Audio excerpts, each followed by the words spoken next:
Kartą mano mokytoja papasakojo istoriją apie vyrą, kuris su savo sūnumi vaikščiojo po parką. Jie vaikšto kartu ir sūnus, pamatęs medyje tupinčią varną, sako: "Kas ten, tėti?" 2 metų vaikis. Tėtis atsakė: "Tai yra varna." Jis ir vėl klausė: "Tėti, o kas tai?" "Tai varna." "A, gerai. Tėti, kas tai?" "Tai varna." "A, varna. O kas ten?" "Varna." Ir taip tęsiasi 10 minučių. Vaikis paklausė 30 kartų. Tėtis pats suskaičiavo ir užsirašė visą tai į savo dienoraštį. Šiandien, kai su sūnumi vaikščiojau po parką, jis manęs paklausė apie varną 30 kartų. Ir tai buvo pats mieliausias dalykas. Praėjo 30 metų ir dabar sūnus jau nebe 2, jis dabar 32 metų. Tėtis skambina jam ir klausė: "Ar galiu užsukti?" "Tėti, tai ne pats tinkamiausias laikas." "Lukterk, man tai reikia 10-15 minučių, tik tiek. Važiuojam pasivažinėti. Man reikia apie kai ką su tavim pasikalbėti." "A, gerai, kaip nori." Ir štai jie nuvažiuoja į parką. "Na, kas yra, tėte? Greičiau, aš turiu kitų reikalų." "Eime pasivaikščioti, sūnau." Tėtis pamatė varną medyje ir klausė: "Sūnau, kas tai?" "Tėti, turim tai? Juk tai varna." "O, sūnau, o kas tai?" "Ar tai kažkoks žaidimas? Aš turiu reikalų, gerai? Tai yra varna, ar nematai? Juk praeitą mėnesį nupirkau tau naujus sakinius." "Kaip? Kodėl tai su manim vyksta?" "Tėti, kodėl tu toks sunkiai sukalbamas? Nesuprantu, kame problema." "Geriau pasakyk, ko tu iš tikrųjų nori. Aš užsiėmęs, gerai?" Tėtis išsitraukė savo dienoraštį. "Sūnau, kai kas nutiko prieš 30 metų. Mes vaikščiojom po šitą parką. Tu pamatęs varną manęs paklausai 30 kartų to paties klausimą. Ir kiekvieną kartą aš tau atsakiau su šypsena. O tu nesusidaroji net su 2. Ką mes duodame savo tėvams? Aš net neminiu Dievo. Faktas, kad Dievas visų pirma pamini save, o tik paskui tėvus. Pagalvokit apie tai. Ką jie padarė dėl mūsų ir ką mes padarėme dėl jų. Kiek vaikučių guli intensyvios terapijos skyriuje, o tėvai stovi prie tų stiklinių dėžučių 24 valandas per parą, 7 dienas per savaitę. Stovi visą laiką net neatsisėsdami. Be perstojo maitina kavos aparatus.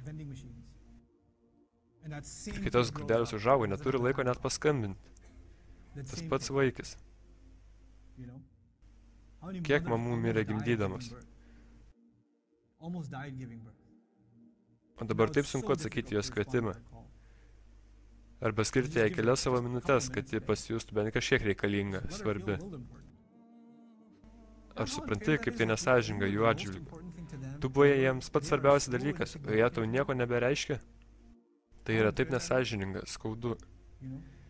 Jie nešiojasi šitą skaudulį kiekvieną dieną. Aš niekas savo vaikams. Aš jiems nieko nereiškiu. Aš bevertis. Jie man neturi laiko. Kai kažkas jums yra svarbu, jūs tam skirite savo laiką. Dauguma jūsų, būdami tokio amžiaus, nori kuo greičiau pabėgti nuo savo tėvų. Nori būti vien su savo draugais ar būti vieni, bet jokiais būdais ne su savo tėvais. Jūs įprantate prie šio blogo įpročio, kuris su laiku tik blogės. Mūsų tėvai yra labai, labai emocingi. Jie mus labai saugo. Jūs to nesuprasite, kol patys netapsite tėvais. Jiems tu visada išliksi jų mažų vaikų, net kai tau bus 60. Jie vis dar prisimena, kaip keitė tavo vystyklus. Jie prisimena, kaip maitino tave pienu. Jie prisimena, kaip padėdavo tau atsirūkti. O kaip paskui tave valydavo, kai apsidirbdavai. Jie vis dar tai prisimena. Tu to nepamini, bet jie pamena.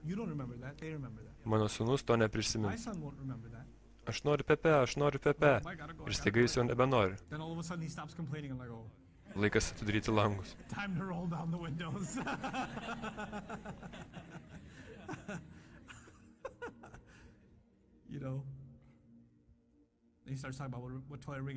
Tai buvo ne pati geriausia mašinos diena.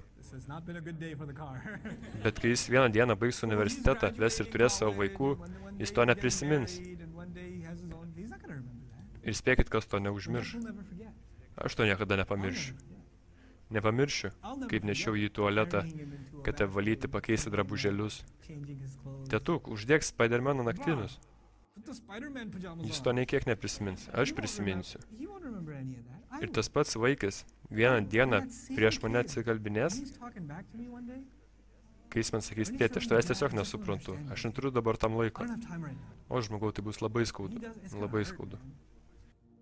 Štai, ką tu darai savo tėvams. Štai, ką aš darau savo tėvams. Jie buvo visas mūsų pasaulis. Jie paaukojo savo gyvenimus dėl mūsų. Paaukojo savo karjeras, atostogas, draugus dėl mūsų. Ar tu tai žinai? Tai, ką žinau dabar, anksčiau nesuvokiau. Jie buvo suplanavę visą savo gyvenimą prieš tavo ateinant.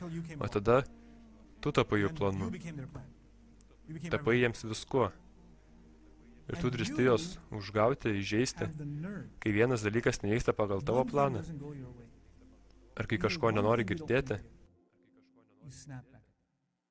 Dabar mes net nešnekam apie islamą.